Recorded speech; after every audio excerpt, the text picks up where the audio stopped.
Welcome to Prototype Thinking in Action. This is the podcast where we talk to founders, dive into one big challenge that they are facing, and help them solve it by using the prototype thinking method. Let's get started. I feel like we're on a roll now. How are you doing, Carley? I feel like we're moving fast. Yeah. Yeah, so I figured I would grab us for a debrief while everything is still fresh. So before I jump into anything, how was that experience for you? I thought it was amazing. Like I really learned so much. It's putting yourself as an entrepreneur in that position to just really, you're kind of like a fly on the wall listening to someone react. And so when I was, trying to understand the hierarchy of what she cared about and what she didn't understand, it was just incredibly invaluable to be able to hear that live. It was really interesting to watch. It's so hard to move from like pitching and selling to just listening, but already in the last 12 hours, I feel like I've metabolized a lot.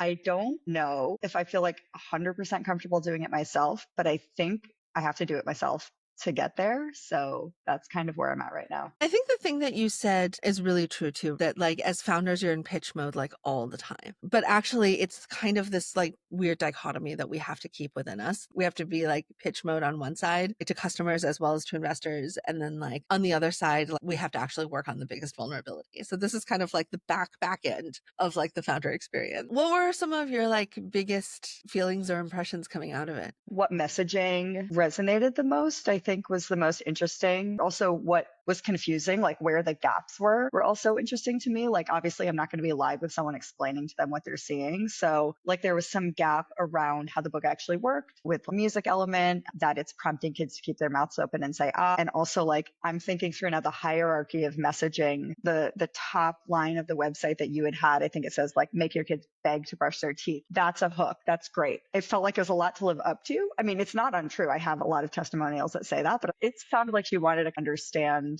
how it worked. My testimonials are so low on my website, but having that up higher, it was interesting to hear what she needed to hear early on to be able to say, okay, you've got testimonials, you've got how the book works. Okay, the $24.99 fits. It's going to be some rapid equation in a customer's head to be like, this plus this plus this. Okay, I'm interested. So those are the things that I was thinking about. Totally agree with that. I definitely saw many of those things too. She went back and forth with us like 3 rounds on understanding literally what physically happened. Even when you did some of the demo, she wanted the entire complete visual picture of what it was. And she was like, where's the book physically being held? And that level of question was really intriguing to me, but also felt really true, that like she needed to see the whole big picture about that. We didn't get to testing it, but I tossed on a little image of a book stand as an optional add-on product at the bottom. I have photos of kids using it with a book stand, and I was going to include it with the book. Just became too complicated and expensive, but I do think that there should be like an add-on for it because it is an option. Yeah, because I admit I was also kind of trying to figure out how does it work.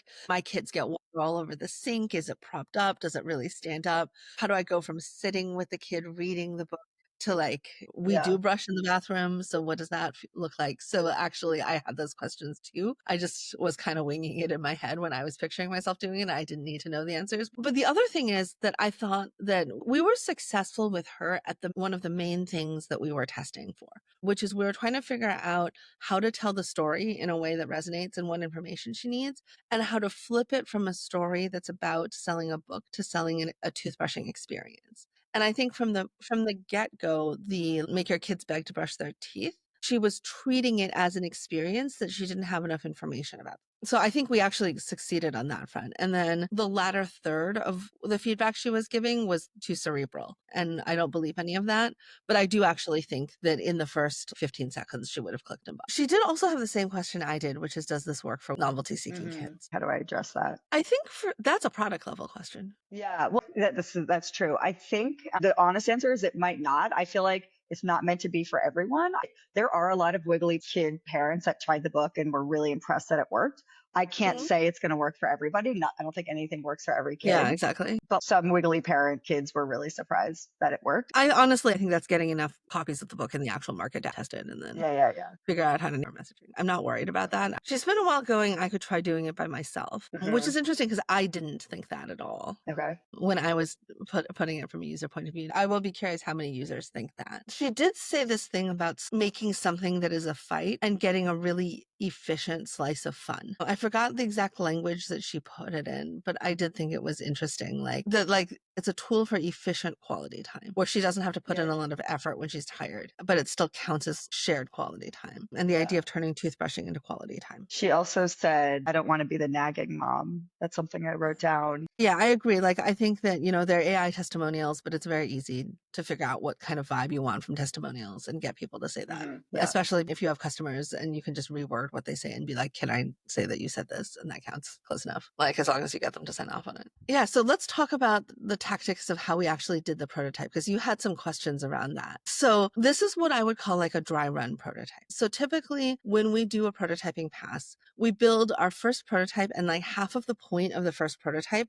is to just get our ideas down and see how it plays, so we know how to make a better prototype. There's the modifying the prototype to be a better solution, and then there's also modifying the prototype to literally test better. So that's why I said, okay, for the purposes of doing this demo, it's okay if there's some inaccuracies on there. And like, I wasn't able to prompt because I didn't know the details of the research that you had either. So presumably we would have a little bit more about the research backing and the research background behind that. We'd get a larger number of pictures of what it actually looked like and so on, just because it bears saying, even though it's very obvious to you, like a test like this is not remotely as accurate toward where they actually buy it as literally just running an ad-based test and seeing if they buy it. But the difference is that we're trying to test messaging optimization right now and get visibility into how people are responding to the narrative. So that's why we designed a test like this, to get that type of visibility as they intimately interact with the site. But then ultimately, once you know your overall narrative direction, then you're going to do exact language tweaking A/B testing on Facebook ads. Do you have any other questions about next steps? Yeah, so I am starting to schedule people. I think I have like 8 people that actually took my survey. That's amazing. Yeah, I'm excited. And I think I have on the calendar 4 of them so far, 1 today. I guess I don't remember fully your script that you had. I know you didn't really have a script. You kind of set the stage in a specific way, and you said like use first person and just kind of tell me where your eyes are going, talk through it. I just want to make sure I'm setting them up right. And it sounds like I'm not supposed to really be interacting with them, and they're just supposed to say I would scroll down this way. So I just want to make sure I conduct the sessions correctly. We have exact scripts on Substack. So this will give you an exact time breakdown. How do you know it's going well? How do you know when you're going off track? I didn't do the 1 to 10 scale because this is on value prop and we're not testing value prop. We're testing to see if we have a marketing moment of truth in that moment. This is like how to perform a simulation test,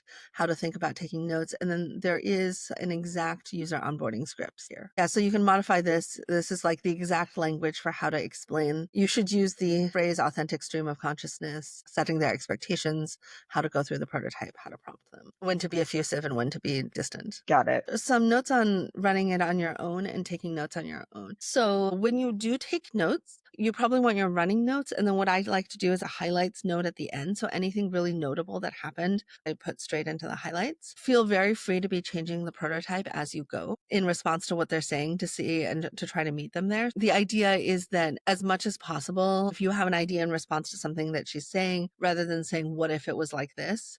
We actually put the text in so that she can still be in responsive mode, because we want to keep the user in reaction brain rather than intellectual brain. And that's where the more accurate feedback comes in. I've been really processing a lot of this. Actually, I'm doing a school visit. I'm playing around with the flyers for the parents. And so I completely changed the flyer based off of like hierarchy of the messaging and like what's most important. So that's the first action I've actually taken. Like, if I'm being completely honest, I get a little nervous also. And I think this is something I need to learn to hear, is the negative stuff too. I'm like, crap, should I put this in book form? I did it very intentionally, and I have to remind myself why I did it in book form. The last thing I'll say also is I'm kind of like, crap, I wish I'd done this earlier. I did some of it. I did the user testing where I made a prototype and actually sent it to families, but maybe testing the messaging before I had built a website. I'm like, I could have saved a bunch of money. I think that you're doing a fabulous job at this. Most people do like way, way less research and testing than you before launching at this level. There's always more things things one could have done earlier, but now you know, and now you can do it next time. And also, I'm personally not worried about the form factor question. Like, I do think that in the long run, as you build out a lot more products that do the same thing, and you're starting to think what is long-term sophisticated suite of it,